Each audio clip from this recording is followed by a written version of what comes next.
নমস্কার, আচার্য দিগন্ত চ্যানেলে আপনাদেরকে স্বাগত। প্রতি বুধবার ও শনিবার আমি নতুন টপিক, নতুন এপিসোড নিয়ে আপনাদের সামনে হাজির হই। আজও হাজির হয়েছি একটা নতুন এপিসোড নিয়ে আপনাদেরই সামনে। তার আগে সবাইকে শুভ নববর্ষের প্রীতি ও শুভেচ্ছা অভিনন্দন জানাচ্ছি। নতুন বছর খুব ভালো কাটুক, সুস্থ কাটুক, ভালো কাটুক। নিজেরাও সুস্থ থাকুন, ভালো থাকুন, নির্বিঘ্নে থাকুন। আপনাদের আনন্দ যেন অন্যের নিরানন্দ না হয়। যেটা বলার ছিল সেটা হলো, আজকের এপিসোডের মূল বিষয়বস্তু হলো আসন। আসন নিত্য পুজোয় বা জপে আমরা যে আসনটা ইউজ করি, সেই আসন। দেখুন, আসনটা তো আমরা ইউজ করছি, আসনটায় বসে আমরা পুজো করছি, গুরুমন্ত্র জপ করছি। হ্যাঁ, সেই আসন, আপনার ইউজ করা আসনেই যেন আপনি কাজ করবেন। আপনার ইউজ করা আসন যেন অন্য কেউ ইউজ না করে, এটা দেখবেন। ঠিক আছে? তো আমরা এই আসন আসনটাকে আমরা ইউজ করছি কিভাবে, সেটাও একটা দেখার ব্যাপার। আর আসনটাকে কিভাবে আমরা মেনটেন করছি, কিভাবে রাখছি, সেটাও একটা বিরাট ব্যাপার। সরি, সেটাও একটা বিরাট ব্যাপার। তো এই আসনটাকে আমরা কিভাবে ব্যবহার করছি ঠাকুর ঘরে, আর আসনে পা লাগা কিন্তু উচিত নয়। আমরা এক এক সময় দেখতে পারি আসনে পা দিয়ে বসে। হ্যাঁ, পা দিয়েই আসনে বসে, এটা ঠিকই, কিন্তু পা লাগানোর আগে আসনকে আগে নমস্কার করে নিতে হয়, তারপর পা লাগাতে হয়। কেননা ওই আসনে বসেই আপনি জপটা করবেন। পুজো পাঠের ক্ষেত্রে আসনের ভূমিকা অপরিসীম। আর আসন নিয়েই কয়টা কথা বলি আপনাদেরকে। আসনে যখন বসবেন, অবশ্যই আসনটাকে নমস্কার করে নেবেন। নমস্কার করে তারপরেই আসনে বসবেন, প্রথম। দ্বিতীয় ব্যাপার, আপনার আসনে আপনি ছাড়া অন্য কেউ যেন না বসে। ঠিক আছে? আপনার আসন, আপনারই আসন যেন থাকে, আর আপনার আসন অন্য কেউ যেন ইউজ না করে বা যেন না বসে, আপনি ছাড়া। তারপরে তৃতীয় হচ্ছে, আসনের বহু প্রকারভেদ আছে। এর মধ্যে চতুষ্কোণ আসনটাই গৃহের পক্ষে খুব শুভ বলে মানা হয়। 4টে কোণাওয়ালা আসন খুব শুভ বলে মানা হয় গৃহীদের পক্ষে। সরি, শুভ বলে মানা হয় গৃহীদের পক্ষে। চতুর্থ হচ্ছে, আরতি করতে করতে এক এক সময় দেখা যায় ধূপের ছাই কিংবা দেশলাইয়ের কাঠি কিংবা প্রদীপের থেকে একটু আগুন পড়ে আসনটা পুড়ে গেল, সাথে সাথে আসনটাকে বের করে দেবেন। পোড়া আসনে বসে পুজো পাঠ হয় না। পোড়া আসনে বসে পুজো পাঠ হয় না।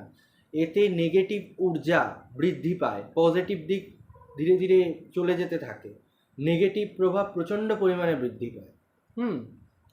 পঞ্চম আর শেষ বলবো,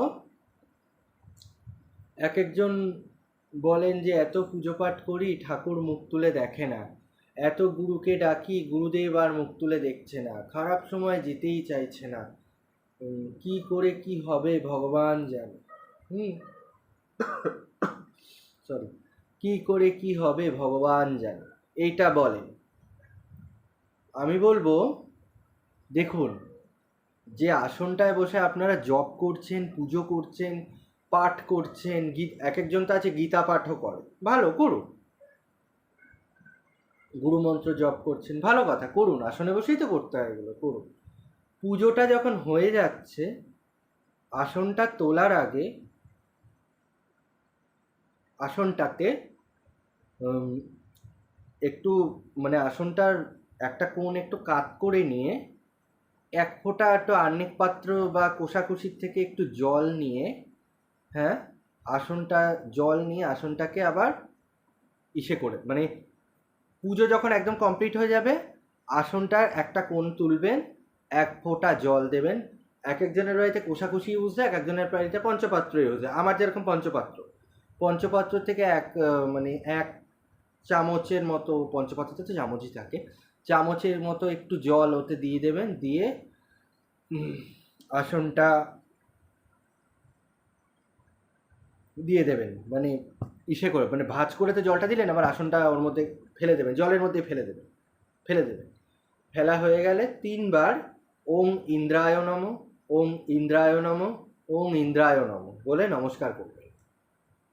কারণ এই যে আমি ওং ইন্দ্রায় নমঃ, ওং ইন্দ্রায় নমঃ 3 বার বললাম, এর পেছনে লজিকটা আছে। লজিকটা কি? লজিকটা হচ্ছে আপনারা তো পুজো পাঠ করে তো হয়ে গেল, বলছে বাবা পুজো পাঠ হয়ে গেছে, এবার সংসারের কাজেই যাব। হ্যাঁ, পুজো পাঠটা হয়ে গেল, আসনটাকে ভাঁজ করে আপনি তুলে রাখলেন, আপনার সঞ্চিত পুণ্য ফল, আপনার সঞ্চিত পুজো পাঠের যে ফলটা, আপনারা এতক্ষণ যে পুজো পাঠ টাইম ওয়েস্ট করে পুজো পাঠটা করলেন, সেই সমস্ত ফল কিন্তু ইন্দ্রদেব হরণ করে নিয়ে যান। ইন্দ্রদেব হরণ করে কিন্তু সেই সমস্ত ফলটা নিয়ে যান। আপনি তো এতক্ষণ ধরে আসনে বসে হাঁটু গেড়ে পুজো করলেন, বাবু হয়ে বসে পুজো করলেন, খুব ভালো কথা, কিন্তু আসনটা ভাঁজ করে তো আপনি তুলে রাখলেন।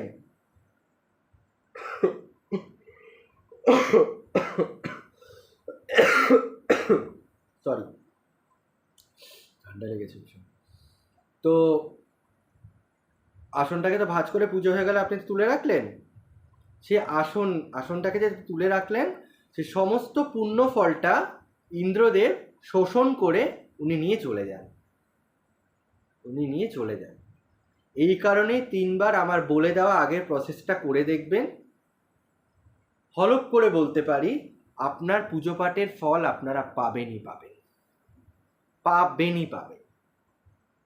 নতুন বছরে নিশ্চয়ই ট্রাই করুন, খুব ভালো ফল পাবেন।